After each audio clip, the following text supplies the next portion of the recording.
हरे कृष्णा। जो 6 चीज़ भक्ति का बाधक है, संसार में जीवन में विकास में वो बाधक बन जाता है, उसके ऊपर मैं ये टिप्स बताने के लिए चाह रहा हूँ। ज़रूर सुनिए। ये उपदेशामृत में रूप गोस्वामी बताते हैं। ये जो भक्ति की सबसे बाधक होता है, भक्तों के लिए सबसे बाधक होता है, वो 6 चीज़ क्या है, हमको सबको जानकारी होना चाहिए। उपदेशामृत में कहते हैं अत्याहार प्रजल्प नियमाग्रह अत्याहार प्रयासश्च प्रजल्प नियमाग्रह जनसंगश्च लोल्यम च षडभि भक्ति विनश्यति। फास्ट बताते हैं अत्याहार में 2 चीज़ें बताई रखे, अधिक खाना, अधिक संग्रह करना। हर चीज़ वो विकास नहीं करने वाला व्यक्ति जो ये सब होते हैं, सही संग्रह भौतिक संपत्ति इकट्ठा करते, वो आध्यात्मिक क्षेत्र कभी वो विकास नहीं कर सकता। कि अधिक भोजन खा के सो जाता, वो भी नहीं है। जितना शरीर आवश्यक है इतना खाना, हम खा कर बीमारी बन जाते हैं लोग, उसमें भी होता है। इसलिए ये चीज़ को नियम रखना चाहिए, कितना परिमाण खाएं शरीर चलने के लिए आवश्यकता।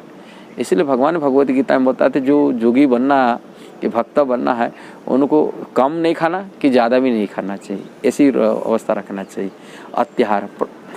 आहार में 2 चीज़ होता है। अत्याहार में अधिक संग्रह करना और अधिक जितना आवश्यक जीवन चलने के लिए इतना नहीं करना, उसके लिए इकट्ठा करना जीवन में, बस उसी जीवन पर मरने तक उसको इकट्ठा करते रहेंगे, कुछ नहीं जीवन की आगे कुछ उन्नति नहीं कर सकते। उसके लिए प्रयास में वही है, भौतिक वस्तु जो चीज़ हम द्वारा असंभव प्राप्त नहीं हो सकता है, उनके लिए भौतिक वस्तु को प्राप्ति करने के प्रयास बनाए के रखते हैं। हाँ वो चीज़ मिलना, वो जीवन भर ऐसे ही फेल्योर हो जाएगा, वो बेगा जो असंभव उसको क्यों उसमें भौतिक चीज़ प्राप्ति करने का प्रयास करें। प्रयास करो कृष्ण प्राप्ति करने के लिए, प्रयास नहीं होना चाहिए ये भौतिक चीज़ प्राप्ति करने के लिए, ये कहा गया। फिर इसके साथ साथ प्रजल्प माने फालतू जो अनावश्यक बात है उसके ऊपर हम जीवन भर निभाते, फालतू अनावश्यक कोई काम में नहीं है। जैसे हम लोग न तरह तरह की न्यूज़पेपर पढ़ते, उपन्यास पढ़ते हैं, बहुत सारी की कहानी भी रचना कर पढ़ते, कोई मूल्य कोई काम में नहीं आने वाला है जीवन में। बहुत सारी बातों भी ऐसे ही में हम फंस जाते हैं, जो बात हमारे कोई जीवन में कोई काम में नहीं है, इसको प्रजल्प कहा जाता है। इसलिए प्रजल्प से बचना चाहिए। फास्ट है अधिक अत्याहार आहार नहीं करना, ग्रहण संग्रह नहीं करना कि भोजन नहीं करना चाहिए।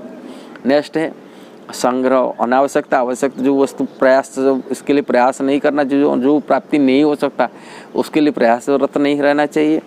दूसरा प्रजल्प नहीं करना, तीसरा प्रजल्प नहीं करना चाहिए।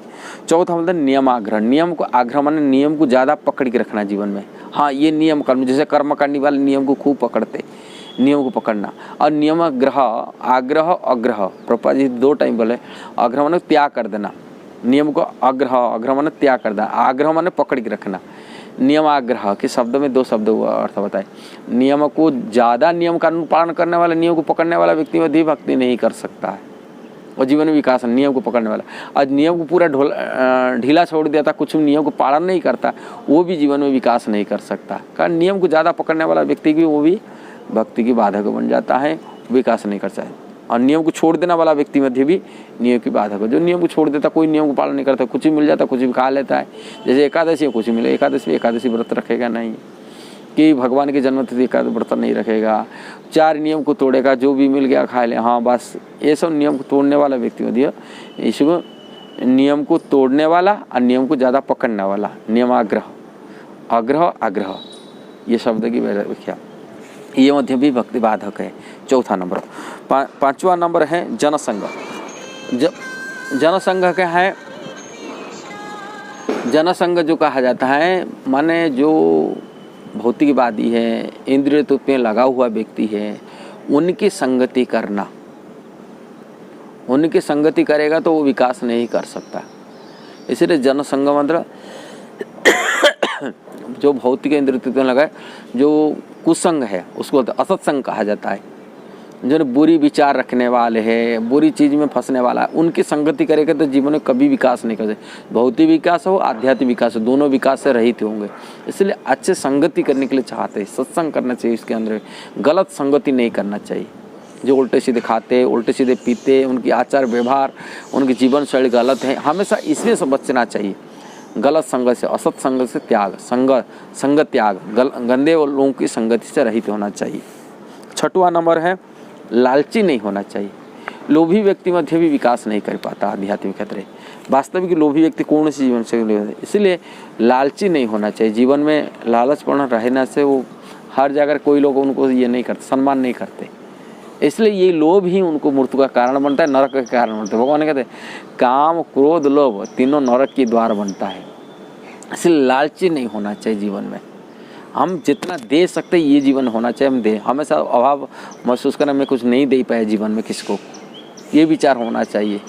देने में, दान देने में सबको संतुष्ट नहीं किया जाता है। कहा जाता है चाणक्य की नीति में यही है, कहाँ संतुष्ट होना चाहिए, कहाँ असंतुष्ट होना चाहिए।